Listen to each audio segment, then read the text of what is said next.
श्री स्वामी समर्थ मित्रांनो, लाखो भाविक दररोज स्वामी सेवा करत असतात. स्वामी सेवा करताना काही गोष्टी कायम ध्यानात ठेवायला हव्यात, अन्यथा त्या स्वामी सेवेचा काहीही उपयोग होणार नाही असं म्हटलं जातं. तुम्ही या गोष्टींचे पालन करता का? या गोष्टी लक्षात ठेवायला हव्या. स्वामी भक्तांसाठी पंढरी मानली जाते. लाखो भाविक अक्कलकोटला जाऊन आवर्जून श्री स्वामी समर्थ महाराजांचं दर्शन घेतात. गुरुवारी आवर्जून स्वामींची विशेष पूजा सेवा असंख्य भाविक करत असतात. नित्यनेमाने स्वामींची सेवा करणे, दररोज पूजन करणे हा भाविकांचा नित्यक्रम सुरूच असतो. अनेक जण न चुकता स्वामींचे नामस्मरण, उपासना, स्वामी मंत्राचा जप, तारक मंत्राचे पारायण करत असतात. आपल्या सेवेने स्वामी प्रसन्न व्हावेत, आपल्या इच्छा पूर्ण व्हाव्यात, आपल्यावर स्वामींचा वरदहस्त कायम राहावा असं प्रत्येकाला वाटत असतं. परंतु आपल्या इच्छा, आकांक्षा, संकल्प साध्य होण्यासाठी काही गोष्टी करणे आवश्यक ठरतं. या गोष्टी आवर्जून करायला हव्यात. या गोष्टींचं भान ठेवूनच स्वामी सेवा करायला हव्यात असं सांगितलं जातं. मुळात स्वामींची सेवा करावी हा विचार मनात यायला देखील स्वामींचीच कृपा लागते. आपले पूर्व सुकृत बळकट असावे लागते, तरच संतचरण लाभतं. सेवा करायची आहे एकदा का हा विचार मनात रुजला की समजावे या जन्मातील तुमची आणि स्वामींची भेट आता फार दूर राहिली नाही. स्वामी सेवा करताना सर्वप्रथम अंतर्मुख झाले पाहिजे. आपल्या जन्मापासून ते आपल्यासाठी खूप काही करत आलेले आहेत आणि करत राहणार आहेत. मी काय करतो त्यांच्यासाठी हे महत्त्वाचे आहे. नुसते स्वामी स्वामी करून होत नाही, तर त्यांच्या आज्ञेत राहणे, त्यांच्या शब्दांचे पालन करणे, त्यांचा शब्दही खाली पडू न देणे ही खरंच कसोटी आहे. हम गया नहीं जिंदा है याची प्रचिती क्षणोक्षणी आहे. कुणाचीही ओंजळ रीती राहणार नाही. इतके भरभरून सुख समृद्धी आपल्या ओंजळीत स्वामी घालणार आहेत. परंतु त्यासाठी आपण पात्र असायला हवे. आपण तेवढे स्वामीमय व्हायला हवे. अगदी मनाशी एकाग्र आणि तल्लीन होऊन स्वामींची भक्ती करायला हवी. सक्षम व्हायला हवे. आजही अनेकांना स्वामी समर्थ महाराजांच्या कृपेचा अद्भुत असा अनुभव येतो. स्वामी म्हणतात, भिवू नको, मी तुझ्या पाठीशी आहे. हे स्वामींचे कालातीत अभय वचन असून अशक्य ही शक्य करतील स्वामी ही भावकांची अतूट श्रद्धा आहे. इच्छित मनोकामना पूर्ण होण्यासाठी कशा प्रकारे स्वामी सेवा, पूजा, भक्ती करावी, कोणत्या गोष्टी लक्षात ठेवाव्यात हे जाणून घेऊया. पुढे जाण्याआधी माझी तुम्हाला नम्र विनंती आहे की तुम्ही जर चॅनलवर नवीन असाल तर चॅनलला सबस्क्राईब करा आणि बेल आयकॉन देखील प्रेस करा. कमेंट बॉक्समध्ये जय श्री स्वामी समर्थ अवश्य लिहा. तुमच्या सेवेने स्वामी प्रसन्न व्हावेत असे तुम्हाला वाटते का? तुमच्यावरही स्वामींची कृपा व्हावी असं तुम्हाला वाटतं का? स्वामींनी आपल्याला मार्ग दाखवावा, स्वामींनी आपल्या सर्व इच्छा पूर्ण कराव्यात आणि स्वामींनी त्यांचा वरद हस्त सदैव आपल्या पाठीशी ठेवावा असं आपल्याला सदैव वाटत राहतं. परंतु आपल्याला त्यासाठी काय करायला पाहिजे हे समजत नाही. तर आपण ते पाहूया. नंबर 1, स्वामी सेवा करताना तुम्हाला तुमच्या सर्व वाईट सवयी सोडायला हव्यात.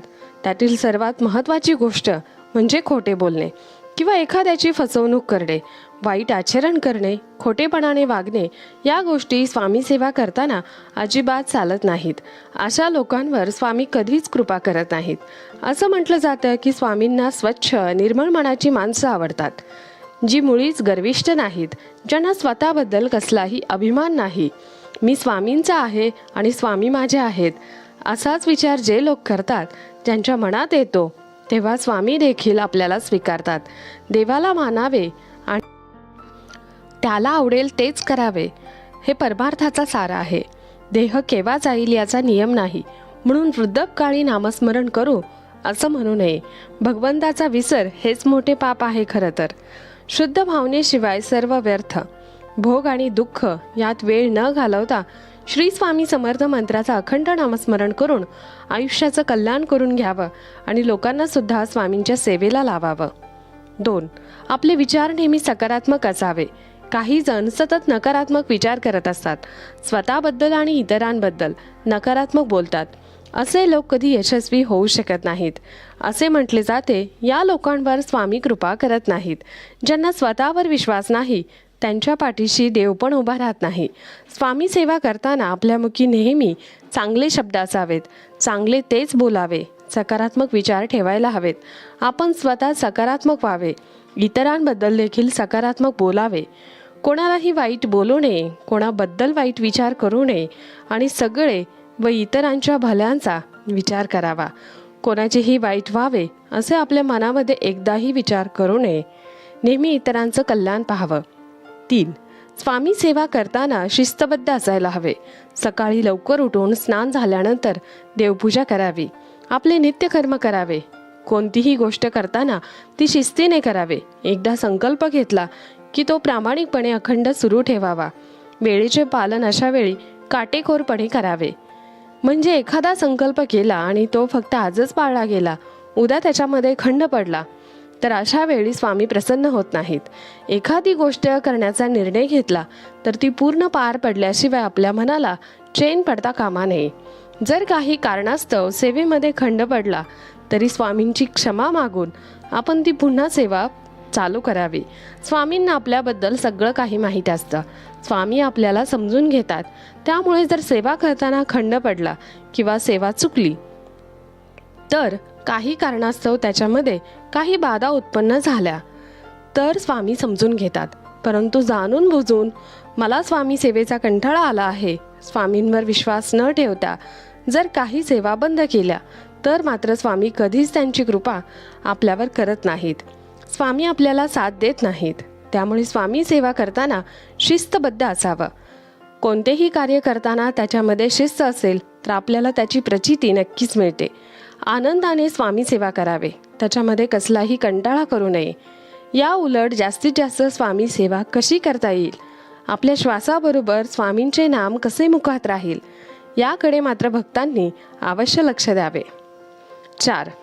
दुसऱ्यांबद्दल वाईट चिंतने, दुसऱ्यांबद्दल विनाकारण जळणे, इतरांच्या पाठून त्यांच्याबद्दल वाईट बोलणे, विनाकारण एखाद्याची बदनामी करणे, अशा गोष्टींमुळे आपले कर्म खराब होत असतं. स्वामी अशा मत्सरी लोकांच्या पाठीशी उभे राहत नाहीत. त्यामुळे कोणाचाही द्वेष करू नका. मन चांगले ठेवा. स्वामी सदैव साथ देतील. स्वामी म्हणतात नेहमीच इतरांबद्दल चांगला विचार करावा. दुसऱ्याचे वाईट व्हावे आपल्या मनात सुद्धा येऊ नये. आपले मन नेहमी सकारात्मक विचारांकडे ठेवावे. आपल्या मनामध्ये स्वतःबद्दल, इतरांबद्दल चांगलेच विचार यावेत. जर आपले मन निर्मळ होते, स्वामी देखील आपल्यावर प्रसन्न होतात. 5. स्वामींवर विश्वास असला की अशक्य ही सर्व शक्य होतं. नशिबात नसलेल्या गोष्टी मिळतात असं म्हटलं जातं. स्वामींविषयी तर तारक मंत्रातही हेच आहे की अशक्य ही शक्य करतील स्वामी. मात्र हा चमत्कार किंवा अशक्य गोष्टी एका दिवसात होणं शक्य नाही. त्यासाठी स्वामींवर कायम विश्वास ठेवायला हवा. स्वामी सेवा करताना पूर्ण समर्पण आणि विश्वास ठेवा. स्वामी तुमच्या विश्वासाला तडा जाऊ देणार नाहीत असं सांगितलं जातं. 6. स्वामी आपल्यावर कधी कृपा करतील हेही कोण सांगू शकत नाही. परंतु जेव्हा कृपा होते, शुभ आशीर्वाद मिळतात, स्वामींचे अनुभव येतात, तेव्हा जीवन अगदी धन्य झाल्यासारखं वाटतं. 7. स्वामी कृपा प्राप्त होण्यासाठी आपण आपली योग्यता वाढवली पाहिजे. स्वामी नक्कीच शुभ करतील अशी अढळ श्रद्धा कायम ठेवली पाहिजे. स्वामींवरील निष्ठा आणि श्रद्धा कधीही कमी होऊ देऊ नका. 8. स्वामींवर विश्वास ठेवून सतत नामस्मरण, स्वामी सेवा करत राहा.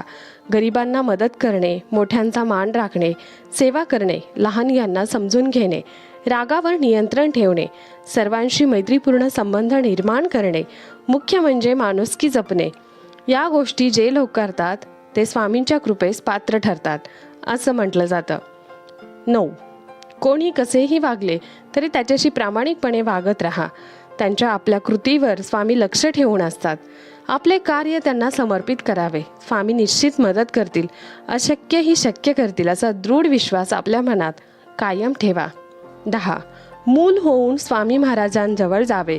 भक्ती मार्ग हा प्रेमाचा मार्ग आहे. प्रपंचाकडे प्रेम भगवंताकडे वळवले पाहिजे, तरी भक्ती करता येते. सुख दुःख परिस्थितीवर अवलंबून असते. अंतरंग ओळखायला शिका. स्वतःपासून सुरुवात करा. भक्ती म्हणजे स्वामी आणि महाराजांविषयी अत्यंत प्रेम होय. 11.